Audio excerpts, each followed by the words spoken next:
let's start with the Nevatim Air Base, home of Israel's F-35I, their modified F-35 fighters. These are the fighters that bombed the Iranian consulate in Damascus in violation of international law. But it's home to more than that. It's home to America's ANTPY-2 X-band radar, the most sophisticated anti-ballistic missile defense radar in the world. We have it there. This is the radar designed to detect Iranian missile launches from Iran.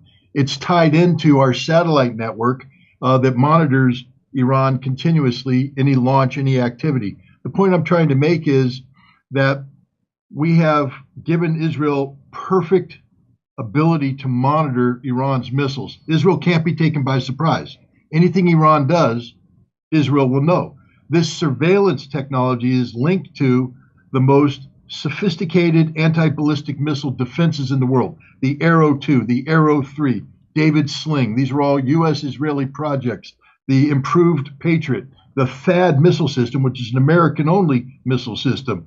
We've deployed all these around Nevatim. My point is, Nevatim is the most heavily secured spot on the planet. The most heavily secured spot on the planet when it comes to anti-ballistic missile defense. There's no place on Earth more heavily defended than Nevatim. And Iran launched, we now have updates, 7 missiles against Nevatim. 5 of them hit their target. The most heavily defended spot on the world, in the world, right there, everything, the best. Nobody has better equipment than what's there. Iran launched 7 missiles against that base. 5 of them hit their target. That means that Israel is defenseless. It means America is defenseless. It means if Iran wanted to have saturated that base with missiles, they would have destroyed everything. Iran was simply making a point. They didn't want to destroy the base. They wanted to prove to Israel that we can touch you anytime we want to. Did did they not know this? The United States and Israel operate under the assumption that they have technological supremacy, that our technology is better than anything the Iranians can have. That video that you showed 2 missile types. First of all, understand that Iran did not use its latest technology. The missiles that were shown there, the newest one is about 7 years old. The other one is about a dozen years old. But first of all, you have the warhead that shoots the bomblets out. This is designed to dazzle a radar, meaning that the radar's tracking this system in. The first thing that happens is the warhead separates from the missile body. That drives the radar crazy now because it's tracking 2 things instead of 1. One is now spinning out of control larger. They're trying to track that. The other one, smaller, is moving in. So they have to pick which target's the priority. They pick the smaller target. So now they come in, they start calibrating, and they start launching their missiles to take it out. And suddenly that warhead shoots off a whole bunch of bomblets that simulate the warhead. The radar goes crazy now. Instead of 1, there's like 20. And it's going, what the hell do we hit now? What the hell do we hit now? And then to confuse it even more, that warhead waits, and then ignites its own motor and shoots through. And that what you saw up there was all the bomblets getting hit. And then that warhead shoots through. And at the last second, if you slow that down, you'll see that the warhead came in, it tucked up, went in, tucked up, it maneuvered in to hit the target. It can't be shot down.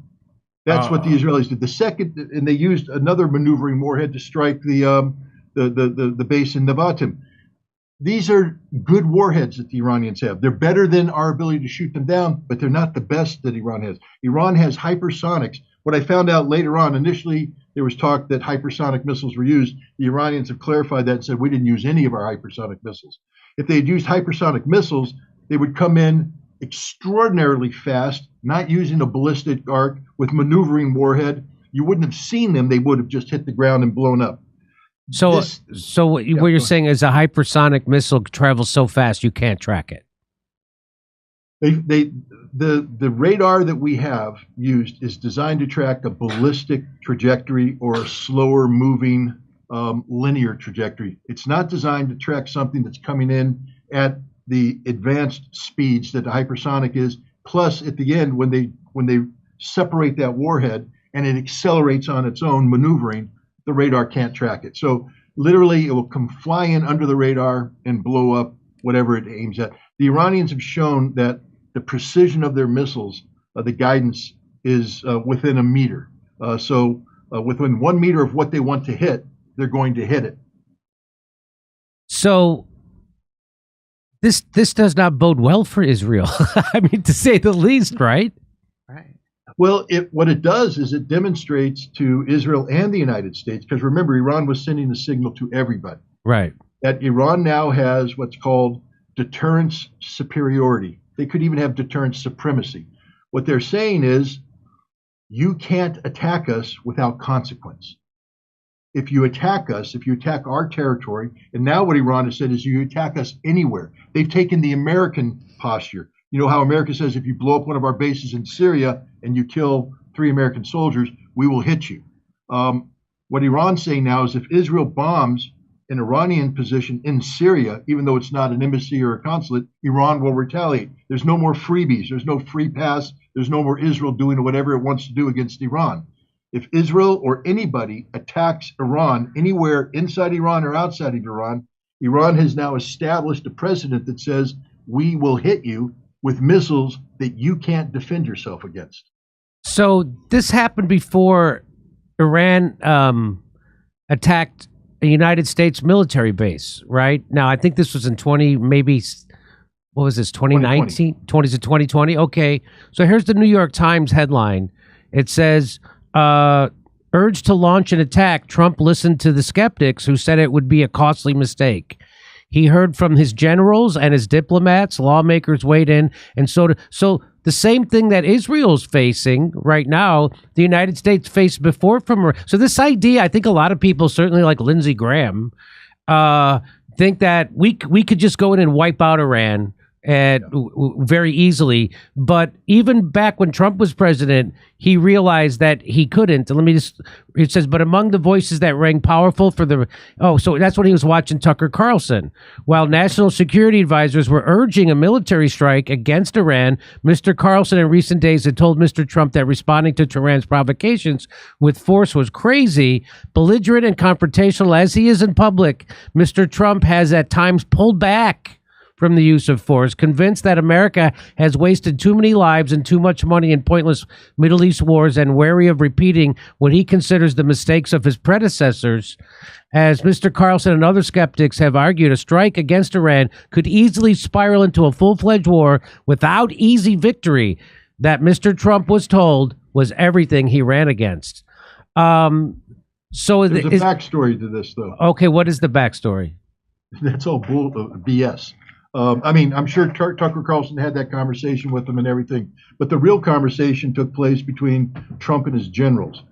You see, after Trump assassinated Qasem Soleimani in January of 2020, the Iranians told the United States that they will be striking the Al-Assad air base where the drones were taken off that killed. They gave the Americans advance notice so America could get its troops out of the way. They fired at least 10 missiles, and when the United States looked, the missiles hit every building on the base, every major building, destroyed them, huge craters. And at that point in time, the United States realized that they can't shoot down these missiles, and these missiles hit what they were aimed at. Later on, when Iran shot down the Global Hawk drone over the Strait of Hormuz, which is accused of coming into its territory, Trump was demanding that America bomb Iranian air defense sites in Iran. And that time, the Pentagon came up and said, we can do that. But understand, the moment we do that, Iran will flatten all of our bases in the region, and there's nothing we can do to stop them. And then if you want to escalate further, they'll shut down the Strait of Hormuz, choking off our oil. And then if you want to escalate further, we're going to have to mobilize troops that we don't have in the region. It's going to take 12 months to get enough troops. We're going to bring them in on ships that are going to get sunk before they come there. This is going to turn into a war that's going to last 5 years with no guarantee of American victory. Do you really want to retaliate against an Iranian air defense site? And that's when the president said, no, I don't. But because he couldn't admit that he stood down, he started making things up about how he was a humanist. He didn't want to bring in casualties. The crowds not to go to war. But he's really just a man who was confronted with the harsh truth that America no longer has the non-nuclear capacity to intimidate a nation like Iran. And do you think, does Iran have nuclear bombs, you think? No, actually, Iran doesn't, and Iran's made a point not to have that. I actually had a conversation with the Iranian president earlier or late in the middle of last year when he was in New York, and I asked him about why doesn't Iran pursue nuclear weapons for deterrence, and what about Iran's ballistic missile program? The world is concerned about that, and he said that Iran will never have a nuclear weapons program, that they don't believe in nuclear weapons, but that their ballistic missiles are their deterrence, that their ballistic missile capability is so strong that they will deter. And at the time I said, but how does the world know they're strong? And he said, when the time comes, the world will find out. The world just found out. And so what do you think was... So do you think Israel was striking the consulate, the Iranian consulate in Syria? Because they bombed Syria a lot. They bombed it on the regular. But this was an escalation because that embassy is seen as Iran property, right? That's like bombing Iran. And they hadn't done that before, but they had bombed other places inside Syria that they thought were working or with Iran. So this was definitely an escalation. Why do you think they wanted to escalate? Was it to create a wider war? What was the point of them doing this? No, I think that the Israelis, first of all, they bombed it because there was a meeting taking place inside that consulate of Iran's top military leadership involved in planning the axis of resistance activities against Israel regarding Gaza. The man who ran the resupply of Hamas, the man who coordinated with Hezbollah, the man who coordinated with the Iraqi militias, the man who coordinated with the Houthi. They all came together for this strategy session on what the next phase of the conflict would look like. Israel found out about this and said, we need to take them out. They knew that they were hitting an embassy situation. But remember, this is an Israel that has assassinated Iranian nuclear scientists in Tehran. They've sent assassins in to kill them. They're not Israeli assassins. They're agents working for Israel. They also sent people in to blow up Iranian factories. They've been attacking Iranian generals and officers in Syria, in Lebanon, in Iraq with impunity.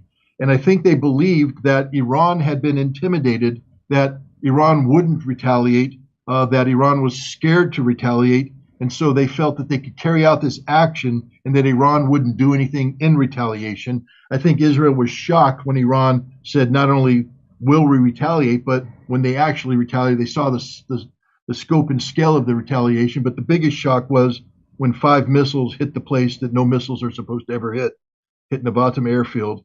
And that's unthinkable. Every missile defense system that Israel has, and including the defense systems that America has, we're defending that base with the best radars, the best surveillance and tracking capability, and they couldn't shoot down the Iranian missiles.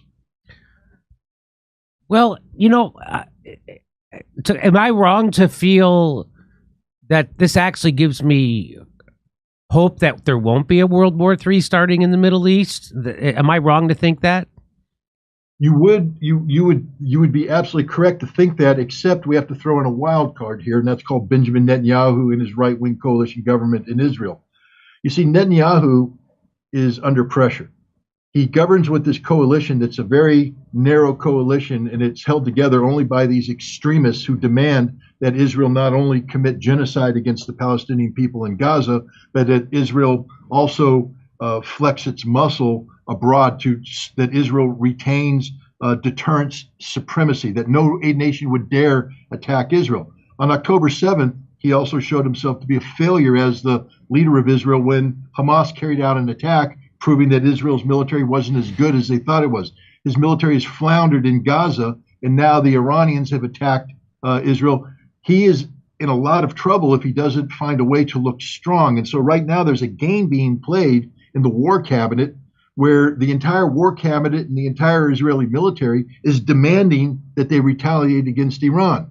And now the question is, will Netanyahu yield to their demands, or will he listen to Joe Biden, who's saying, don't do this, and tell his cabinet, America stopped me?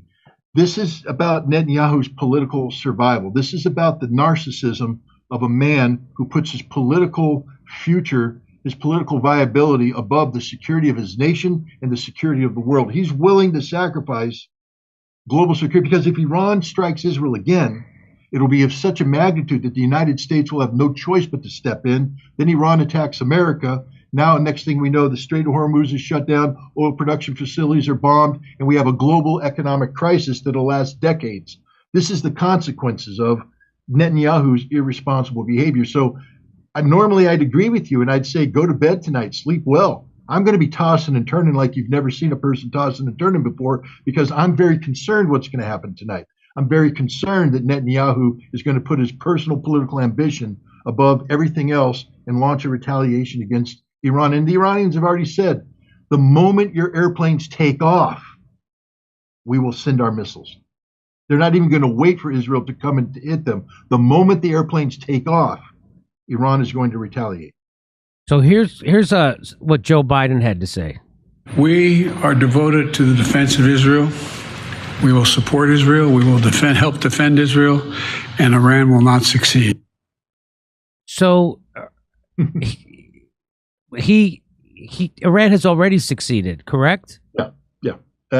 Iran has succeeded in establishing its own version of deterrent supremacy, and it worked because the United States. What he did, what he said after that is, we will not participate in offensive action against Iran, because the United States knows that they do participate in offensive action against Iran. Every American base in the Middle East will be hit with missiles that we can't stop, and missiles that will destroy whatever they're aiming at. All those billions of dollars of airplanes we have at Al Udeid Air Base in Qatar will be destroyed. What we have in Kuwait will be destroyed. The Fifth Fleet in Bahrain destroyed.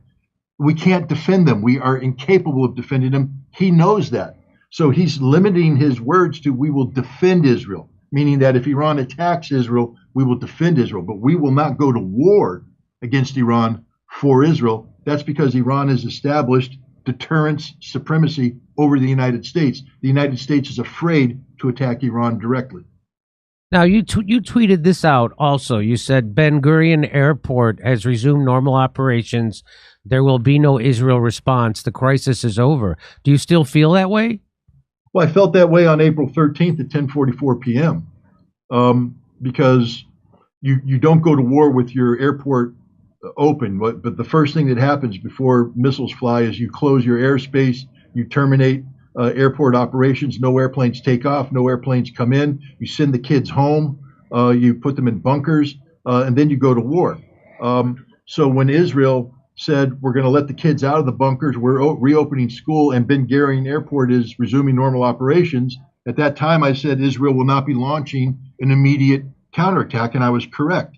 The problem is, as Israel reflects on what Iran has done and what Iran has accomplished, it scares them to death, and they are very afraid of yielding the deterrent supremacy to Iran. And politically, that's very difficult for Netanyahu to do. And so he is under growing pressure from his cabinet, from the military, to do something in retaliation. That they can't just absorb this attack; they have to do something in retaliation. And now I'm very worried. Now, at the moment, Ben Gurion Airport is still open.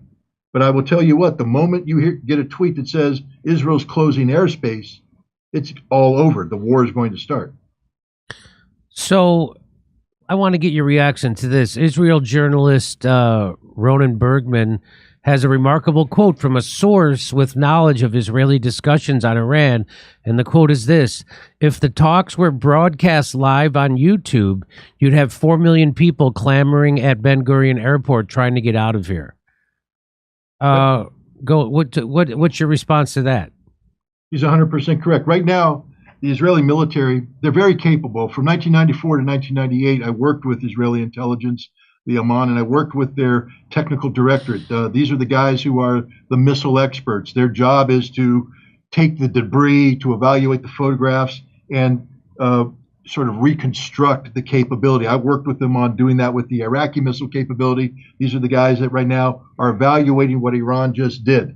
And they are briefing their leadership about the Iranian warheads, about the performance of the missiles, and how this performance makes it impossible for intercept. There's not an intercept solution.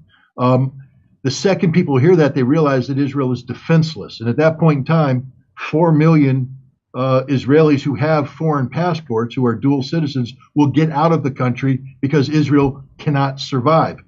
They will recognize that Israel is not the land of milk and honey, that Israel is going to be a smoking ruin if they go to war. And then the other thing that these guys are telling the Israeli leadership is that while Iran may have fired 100 missiles at them, I'm not counting the drones, Iran has 3,000 in reserve, meaning that Iran can do this over and over and over and over again until there's nothing left in Israel.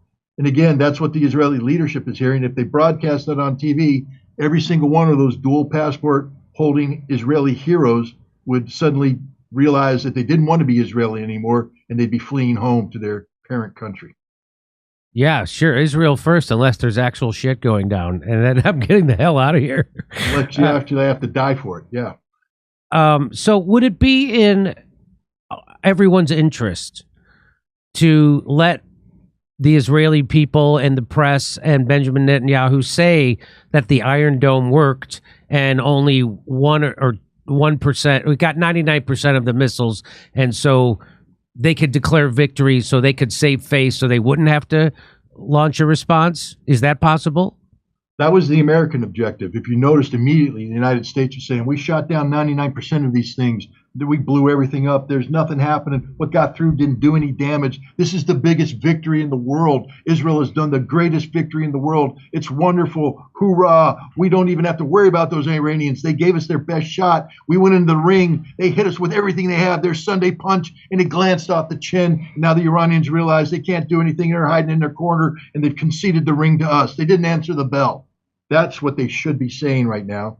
And but the problem is, the Israeli leadership knows the truth, and Israel is a democracy still, and the press will find out the truth, and eventually the leadership will be confronted with the fact that the exact opposite is what happened. And that's what's happening now. Their leadership understands that all of Israel knows that Iran can destroy them, and that if they want to stay in power, they're going to have to demonstrate to the Iranians that the price Iran will pay for attacking Israel is prohibitively high. So this is from 8 a.m. yesterday, Sunday, the 14th of April. Breaking news. Confrontation with Iran is not over yet, says Israeli defense minister. The confrontation between Iran and Israel is not over yet, Israel's defense minister said on Sunday following Tehran's attack on Israel the previous night. Quote, the state of Israel was attacked with hundreds of missiles and unmanned aerial vehicles, and the Israeli Defense Force thwarted this attack in an impressive manner, Gallant said, urging Israelis to remain alert and attentive to the instructions published by the IDF and Home Front Command. The defense minister stressed that Israel must be prepared for every scenario. Together with the United States and additional partners, we managed to defend the territory of the state of Israel. Very little damage was caused. This is the result of the IDF's So this is exactly what we were just talking about, right? So this is the story they're giving. The story is that we won this. Iran didn't do anything. It was a glancing blow. And so let me just, here's what David Sachs, he tweeted this out. These are the two possibilities that could happen. Israel strikes back hard. The regional war begins. The U.S. gets dragged in to help Israel, not with boots on the ground, but in every other way. Netanyahu was comfortable with this scenario, or he wouldn't have bombed the Iranian embassy on April 1st. Hawks in Washington, who have sought war with Iran for 2 decades, are euphoric. Both Ukraine and Israel get funding, but U.S. stockpiles are already stretched thin, so hard trade-offs must be made. In particular, there just aren't enough air defense missiles to go around. Both wars go from bad to worse, and Biden loses in November, or Biden tells the Israelis not to retaliate, using all of his leverage to make them stand down. The choice should be obvious, but Biden may not be capable of executing option 2, so war it is. What do you think? Now, but Biden is it's already been public that he said he's not going to go on the offensive against Iran, but he will help Israel defend from incoming. What do you think is going on, and what's going to happen with Biden?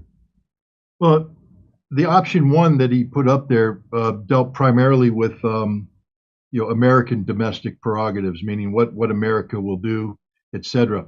They're missing a point in that analysis. Understand that right now, Benjamin Netanyahu has lost the confidence of his country, his cabinet, his war cabinet, his ministers. In any normal nation, he would be tossed out on his ear. But also that if he gets tossed out, he'll be arrested immediately, charged with corruption. He has indictments hanging over his head, put on trial. He'll lose that trial and will spend the rest of his life in jail. He's 76 years old in poor health. It's a death sentence to go to jail for him. His only chance to stay in power is to have Israel stay at war. Israel has lost Gaza. Understand that. Everybody needs to understand that they have lost the Gaza conflict. And if he accepts the ceasefire that he's being pressured to accept, that's an admission of defeat, and he will be kicked out of office. His only chance to stay viable is to have a broader conflict, a broader war. The broader war with Iran does a couple things. One, it keeps him in power as the wartime leader. Two, it changes the entire discussion about what's going on in the Middle East right now. For all the people out there in the street demonstrating for Palestine right now, and I applaud them all, I really do. But what happens when the price of oil, the price of gas at the pump goes from $4 where it is right now to $12, to $15, to $20? What happens when there's no food? And do you remember the trucker crisis that we had last year? Yes. Where in Long Beach, and how suddenly shelves were empty and there was no food because the truckers weren't getting it there? What happens when there's no diesel gas? The trucks can't run, nothing gets delivered, the shelves are empty. What happens when all these Americans who are living paycheck to paycheck suddenly see all the prices go insane, their paycheck doesn't alter, they miss their mortgage, they suddenly are homeless in the streets? All these people that are demonstrating for Palestine will be worrying about something totally different, which is their individual survival. And this is what the Iranians fear, this is what the Palestinians fear. Right now, Iran's winning the war. They've turned the tables on Israel. The Houthi are strangling Israel. The Palestinian cause is being heralded everywhere. Israel has been turned into a pariah nation. But if Israel flips the script now, this becomes a larger battle between Israel and Iran, and there's now an energy crisis, a global energy crisis. That's the problem that needs to be solved. And Palestine could find itself being sacrificed at the negotiating table. And this is what Netanyahu is looking at. He's trying desperately to find a path to political survival. And a war with Iran is the only available path to him right now. And this is what I said. This narcissist is willing to sacrifice global security for the chance to stay in political power for another 6 months to a year.